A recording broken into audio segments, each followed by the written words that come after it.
يقلل الدماغ من حساسيته للوقت عند استقبال كمية كبيرة من المعلومات. يرجع ذلك إلى تركيز الدماغ على معالجة المعلومات بدلاً من تتبع الوقت.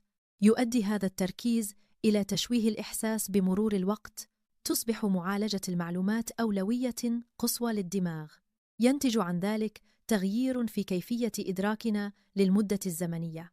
يؤدي استخدام الهاتف المحمول إلى تدفق مستمر من المعلومات والمنبهات. هذا التدفق الزائد يسبب تشتت الانتباه.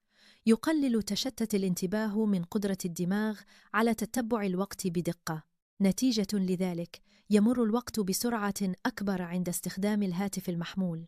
التركيز على مهمة واحدة يساعد على استعادة الإحساس الحقيقي بالوقت. عندما يركز الشخص على مهمة واحدة يقل تدفق المعلومات. يسمح تقليل تدفق المعلومات للدماغ بتتبع مرور الوقت بدقة أكبر. نتيجة لذلك يشعر الشخص بأن اليوم أطول وأكثر إنتاجية.